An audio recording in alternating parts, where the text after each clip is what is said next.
Так, приветствую всех на моем гитарном металлическом стриме. Так, что-то я не вижу чата. Куда он делся? Так, чатик. Раз, раз, раз. У нас вообще есть трансляция идет? Не могу понять. Напишите, пожалуйста, что-нибудь. В чате у нас пусто. Хей-хей, как меня слышно?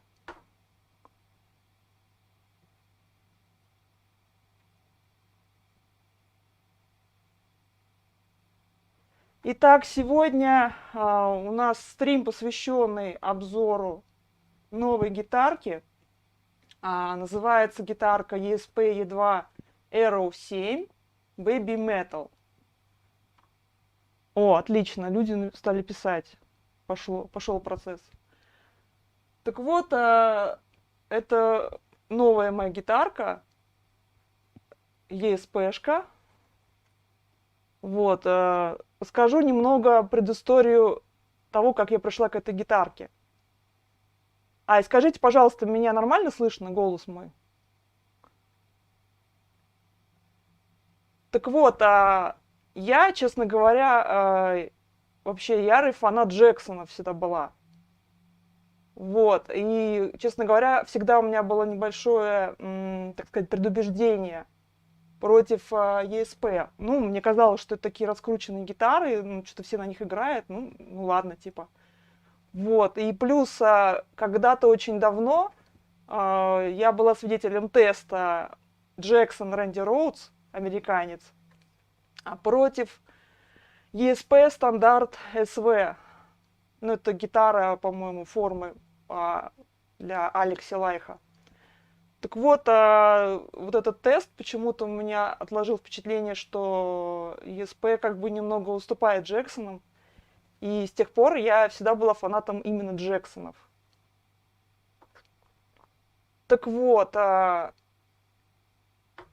жизни каждого гитариста наступает момент, когда он понимает, что ему нужна еще одна гитара или еще одна модель оборудования или примочки. Но это называется Guitar Acquisition Syndrome, так называемый ГАЗ. Вот, и я долго анализировала различные модели, и вот я пришла к этой гитарке, потому что в ней, в принципе, есть все, что нужно музыканту, металлисту, причем на сцене. Эта гитарка, думаю, понимаете, должна очень круто смотреться.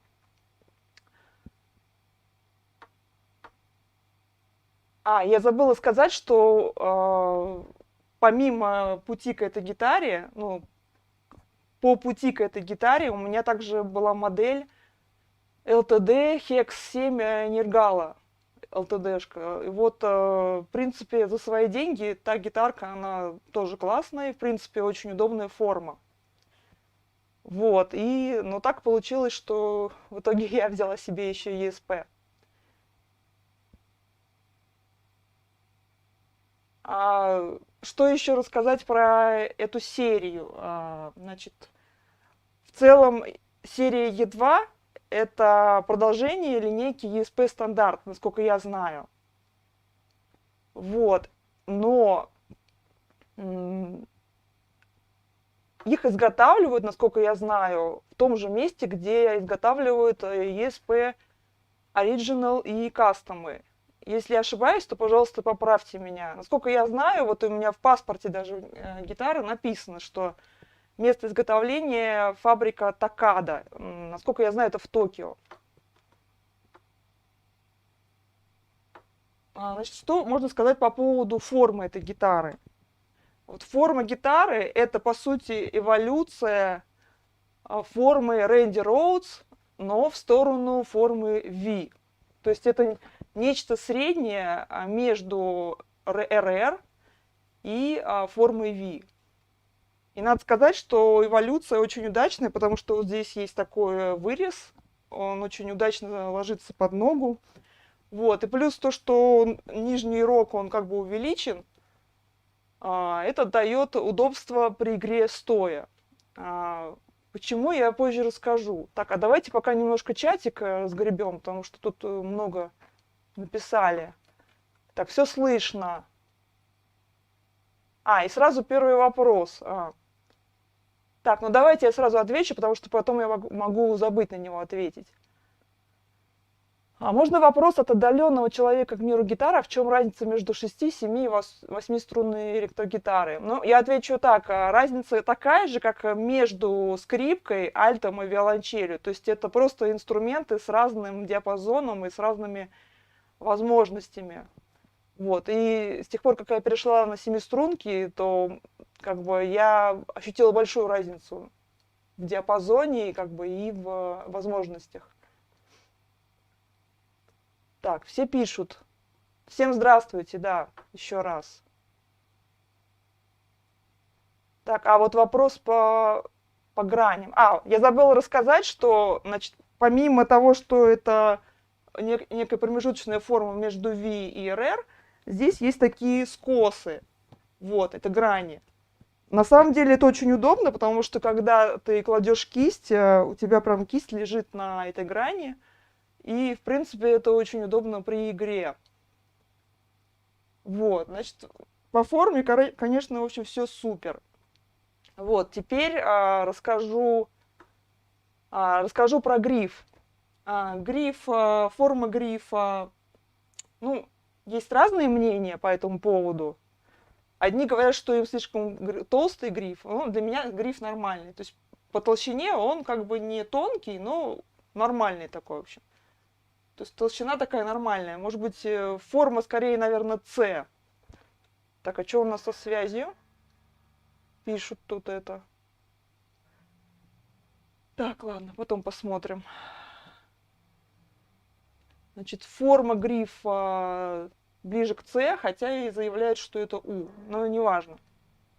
Меня больше всего устраивает ширина грифа, потому что идет сужение.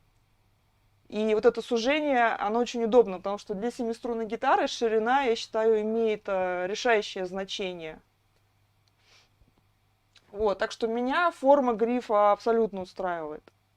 Вот если, например, брать Джексон американский, там гриф широкий, и иногда проблема глушить первые струны, когда ты играешь, например, на 7-й струне. Вот, ну, у тех, у кого коротенькие лапки, то это может быть проблемой. Так, а по связи напишите, только у Александра пропало или у других тоже, потому что у меня вроде как трансляция идет. Так. Так вот, по поводу вообще серии Е2. Значит, в принципе, это гитары высокого качества. Вот, значит, качество сборки, покраска, то есть к ним вообще нареканий нет. Вот, по косметике тоже все идеально, несмотря на то, что гитара досталась мне немножко в БУ состоянии, то есть есть небольшие скольчики на рогах, но это совсем незначительные. Как бы видно, что изначально гитара сделана очень качественно. Вот, теперь по поводу дерева и по поводу электроники. Значит, ну, стандартная конфигурация ольха и кленовый гриф. И гриф, сколько я понимаю, сквозной. Вот, но вроде как он не сквозно вклеенный, как это бывает. Знаете, есть такая еще вариация, когда вот здесь вклейка идет. Это так называемый set-through. Но здесь, насколько я знаю, true сквозняк.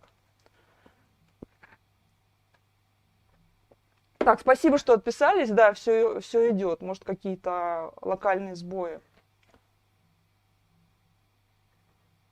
Так, про форму рассказала, про дерево тоже, про гриф тоже. И гриф реверсный, но при этом реверс он не такой жесткий, как вот, например, на Джексонах, он более такой задранный гриф. Вот, и когда ты мотаешь головой, то очень легко задеть вот об этот гриф, намотать себе на гриф. В общем, здесь, ну, не знаю, посмотрим, как эта гитара будет, потому что я еще только планирую с ней выступать. Да, спасибо, что намекнули, что пора бы уже играть. Да, я буду еще играть. Единственное, что напишите, пожалуйста, по гитаре, по балансу вначале все было нормально. Не нужно там ничего прибавить, добавить. Так. Итак, следующая композиция у нас будет, это песня Амон Амарт, Pursuit of Vikings. Песня про викингов.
Так, это была композиция Амон Амарт.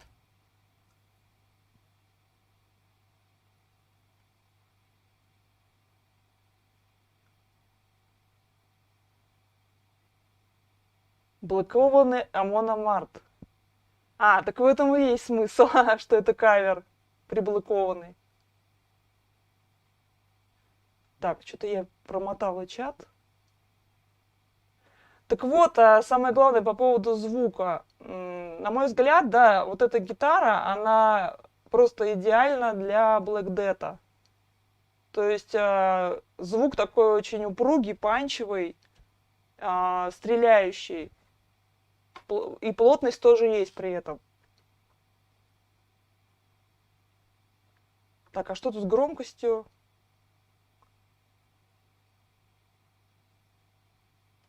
Так. Ну, может быть, разные треки.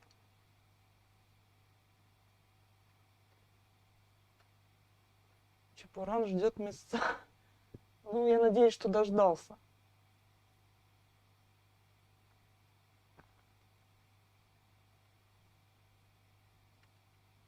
Чебурашка. Тут есть и Чебурашка, и есть и Пикачу у нас. Я так понимаю, что это пользователи. А может, запишите как-нибудь альбом или пару песен в True Black? Да нет, мы никогда себя не позиционировали как Black. Даже как Симфо Black, в принципе, не особо мы себя позиционируем. Какие-то элементы Симфо Black используются, но на этом все. И как бы, знаете, на заказ, если вы хотите музыку, чтобы мы делали на заказ, это уже другой разговор совершенно. Один. Что-то какое-то обсуждение в чате идет, я не очень понимаю, о чем. Garder Ships. Это что, песня тоже? Так, вопрос. Эльвира, ты говорила, что вначале ESP-шка проиграла в тесте Джексона. Как я понял, все дело в звукоснимателях. Чем они жирнее, тем гитарка сочнее рубит.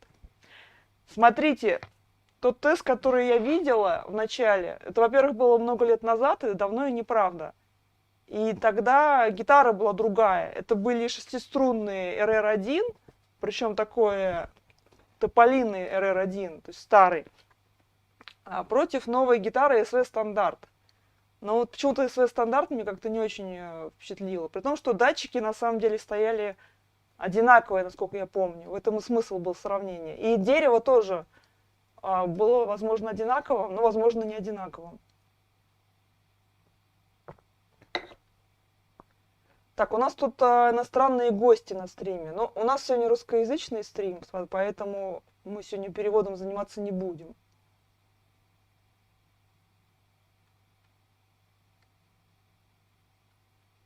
Ой, а что случилось? Ой.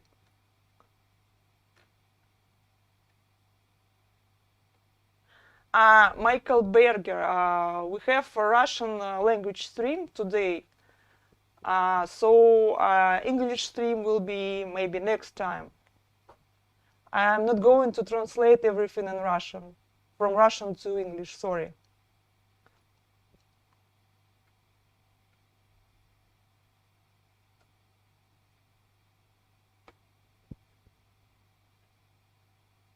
Так, мы отвлеклись от темы. По поводу датчиков, вот вы как раз меня навели на, так сказать, на тему. Дело в том, что изначально датчики, которые на этой гитаре стояли, это были EMG. И, собственно, и в неке EMG и остался. Вот, ну, потому что мне звук нека не критичен. Вот, а я как бы фанат датчиков Seymour Duncan активные, Blackouts. Соответственно, с самого начала я поменяла датчик на Blackouts. Здесь стоит модель, называется Mick Thomson HB3.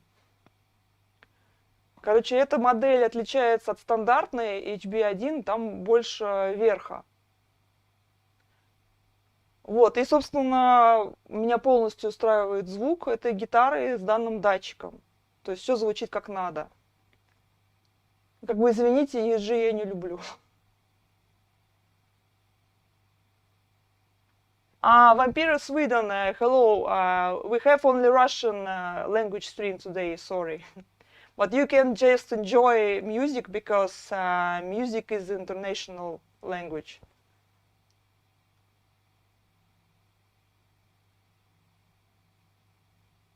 Здравствуйте, да. Всем привет, кто присоединился. Итак, сегодня у нас мы продолжаем стрим, посвященный обзору гитары Baby Metal Arrow 7. Ну, кстати, я хочу сказать, что название гитары именно Arrow, я считаю, что ESP сделали прям хороший такой маркетинговый ход, потому что Arrow стрела, ну да, потому что все V-гитары и RN называют стрелами. То есть они здесь как бы так вот очень удачное название выбрали.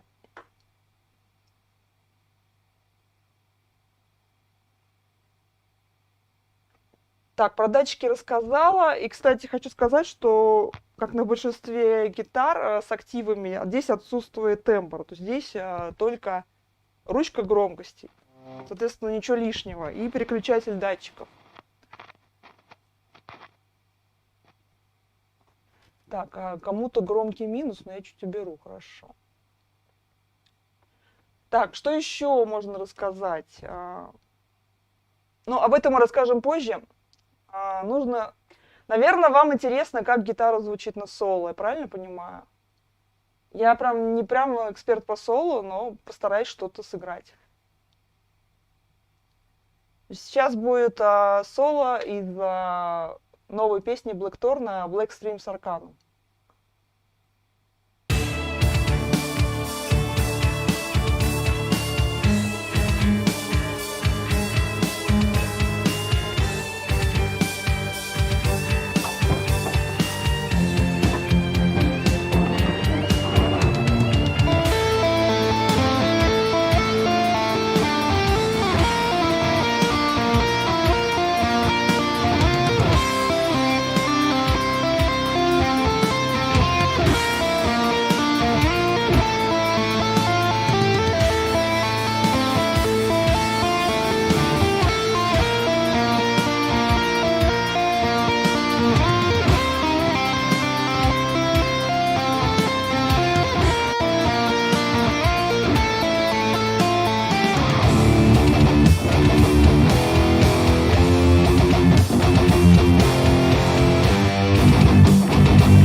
Итак, это был соляк тэппингом из песни Black Streams Arcanum. Не, да, что-то с минусом я зря убирала. Напишите, пожалуйста, как вам звук этой гитары, все ли вам нравится, или может что-то там прибавить, убавить. Ну, прямо сейчас я не буду, конечно, менять, потому что это нужно усилитель крутить. Вы считаете, что это гитара прям для метал экстрима? Согласны?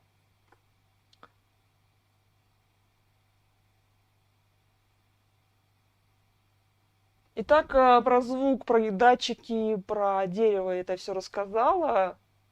Что еще осталось? Значит, здесь по настройке, значит, колки здесь локовые. Но локовые какого типа? Что вы зажимаете струну и крутите ее. И при этом флойд. То есть здесь есть свои сложности при настройке, но сложности, в принципе, стандартные, как и для любой гитары с флойдом. Честно говоря, у меня заняло целый день перестройка из строя, который был изначально. Здесь был си, по-моему. У меня строй дроп-соль. пришлось ставить дополнительную пружину, которой не было. Мне пришлось ее с другой гитарой снимать. Так вот, и, честно говоря, весь день пришлось повозиться вот с этой, туда-сюда перестраивать. Флойд я хотела заблокировать, но пока я не нашла способ, как его блокировать. Потому что обычно для блокировки я использую крону. Здесь вот крона, она не поместилась в то место, где можно заблокировать. Вот, пока что Флойд не заблокирован, он у меня просто снят, что я им не пользуюсь.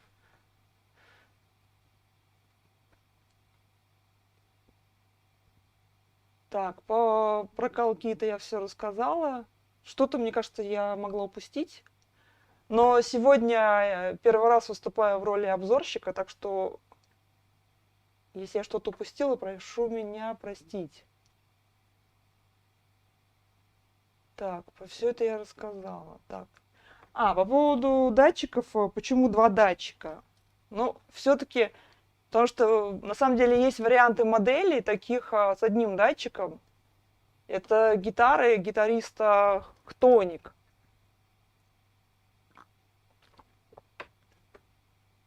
Так вот, а на самом деле нековый датчик, он очень, пригождается, если, например, использовать такой девайс, как сустейнер. Вот. Дело в том, что сустейнер адекватно работает именно с нековым датчиком. Поэтому я, собственно, и выбрала модель с двумя все-таки датчиками, как стандартно. Таким образом, мы сейчас попробуем сыграть... Это будет не соляк, это будет баллада. Металл будет потом, уж извините. Сейчас попробуем что-нибудь вам изобразить. Что-то жарко стало, честно говоря.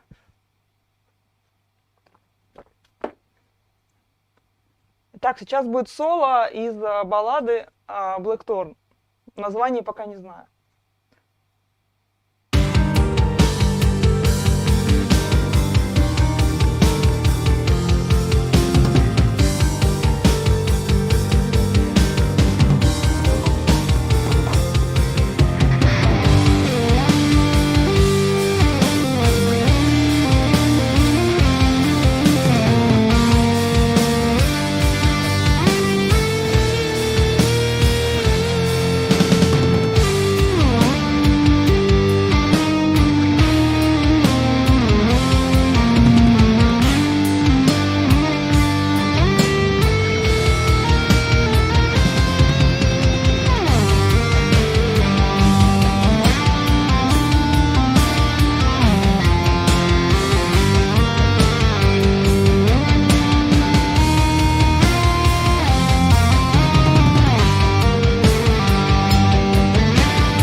Итак, это было соло на нековом датчике с применением такого сустейнера, как называется E-Bow.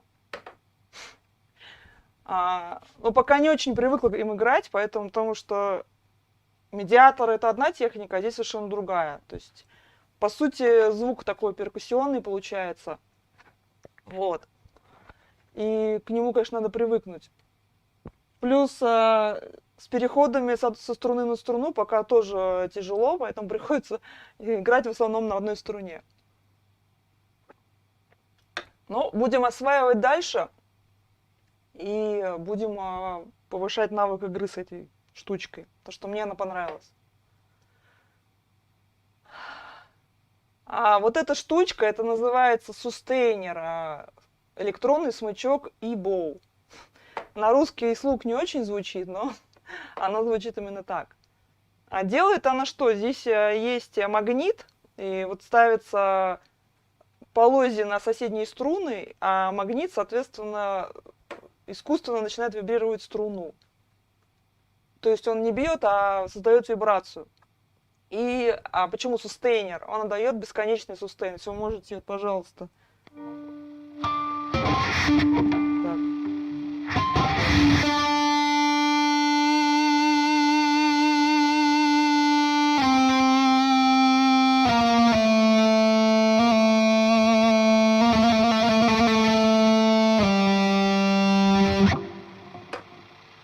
То есть она дает бесконечный сустейн. Постоянный магнит. Ну, физику этого я не изучала, но да, магнит там есть. Причем работает все это на простейшей батарейке Крона, которая вот здесь помещается. Сейчас разные фирмы уже делают такие темы. Так, я смотрю, тут нам донат пришел. Спасибо большое. Сергей Вдовиченко. Так, надо прочитать, что там написано было.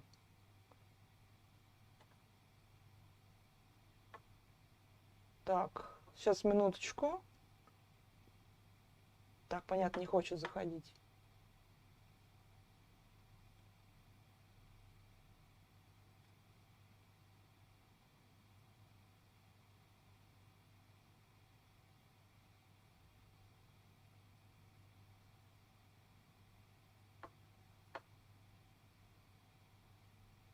Ребята, извините, я не очень опытный стример, поэтому не очень разбираюсь, как и работают эти донаты. Мне только пришла имя и фамилия, и все. Так что извините, если я не прочитала то, что там было.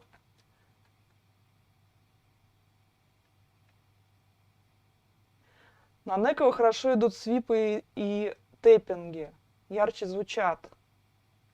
Да, но я, конечно, свип не играю, но... Не знаю, тэппинг я предпочитаю на бридже, ну, потому что переключаться лишний раз тоже не очень удобно. Что только не придумают, лишь бы струну не теребить. Да, лень — это двигатель прогресса, вы знаете ли.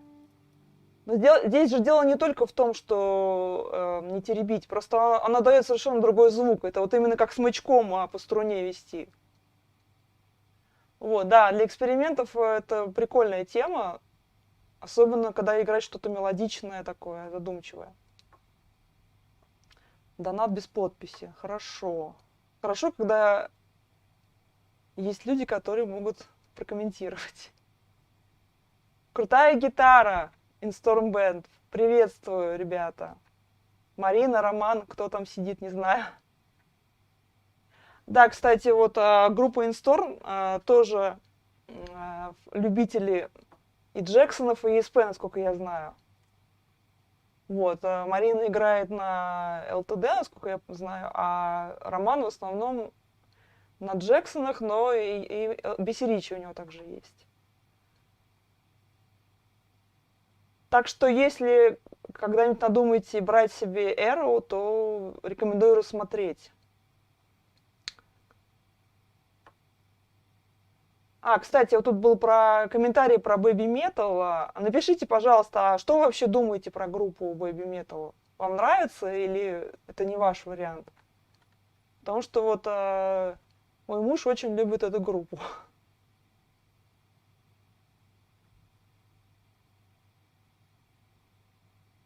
И Марина, и Роман, приветствую! Очень рада вас видеть на стриме. Так, ладно, просили металл, хватит болтать, нужно играть металл.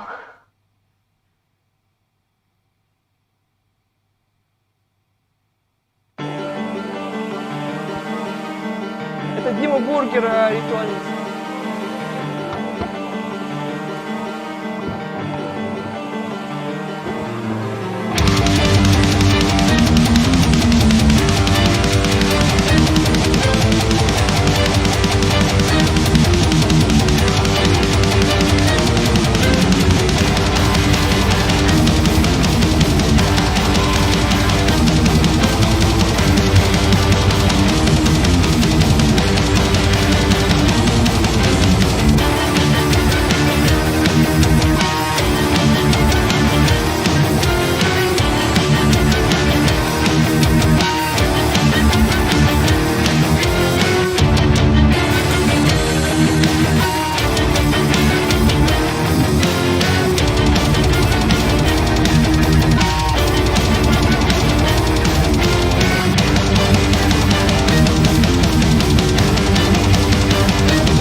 Итак, это была композиция Бургеров «Ритуалист».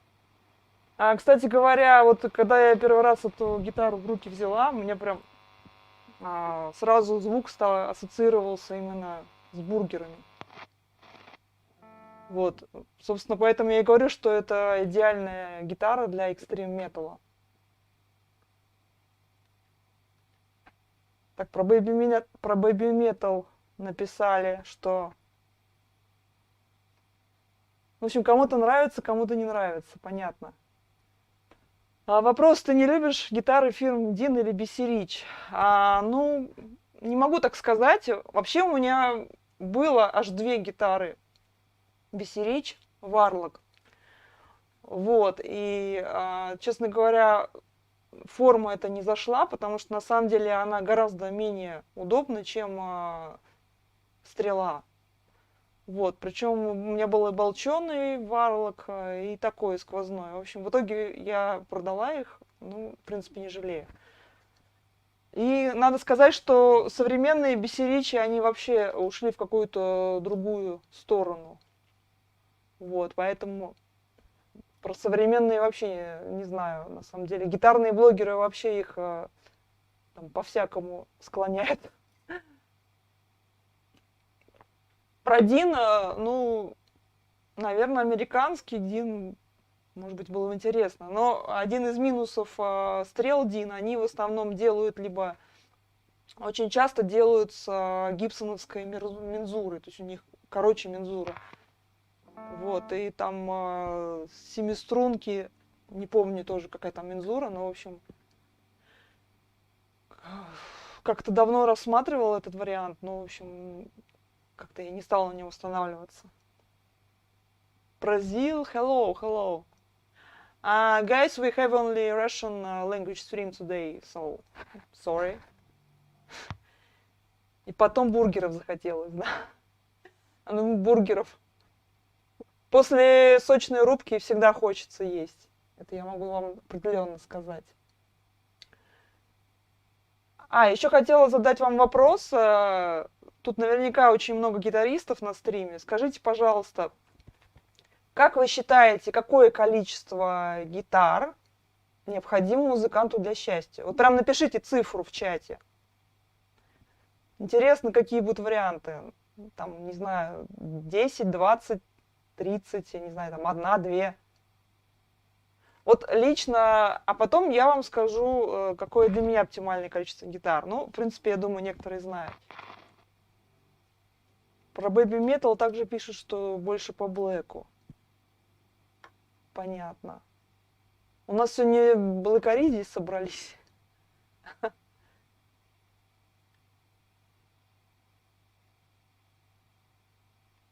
Итак, собственно, я все, что хотела рассказать про эту гитару, рассказала. Общее резюме, что это отличная гитара для игры экстрим металла.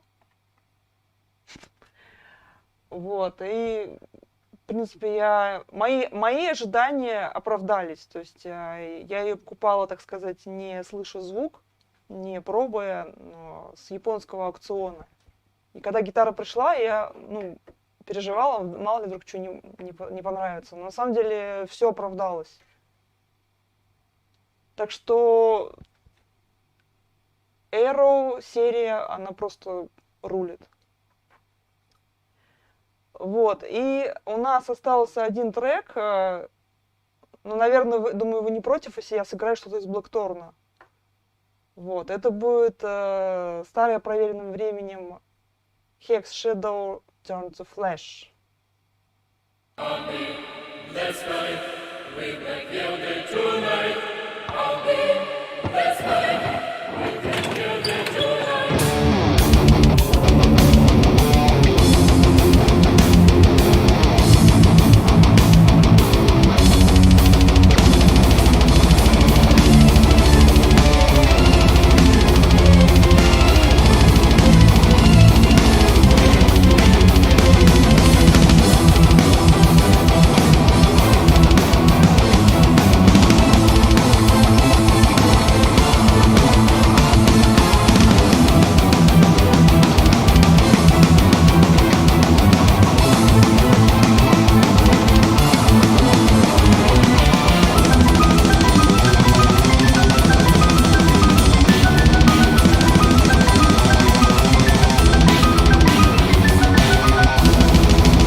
Итак, наш стрим сегодня подходит к концу. Спасибо всем, кто присоединился.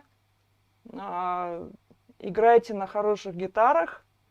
И наш следующий концерт Blackthorn состоится 29 мая в Москве. Соответственно, кто в Москве, приходите на наш концерт. Буду тестировать эту новую гитарку на новом концерте. Вот, и с нетерпением хочу ее опробовать уже на сцене. Но, по идее, не должно быть с ней проблем никаких. Nice guitar. Thank you. 4-5 гитар вполне нормально. Ну, да, в принципе. Ну, мне 3 достаточно гитары. Вот. 4-я как бы уже... Есть шанс, что 4-я, 5-я будет лежать, пылиться в чехле. Вот. Итак, всем спасибо за участие в стриме. Продолжаем сезон стримов. Будут еще стримы музыкальные и также чат-стримы. Вот, зима закончилась, пора выходить из спячки и продолжать делать металл, делать музыку и по возможности делать трансляции. До свидания, всем пока, счастливо.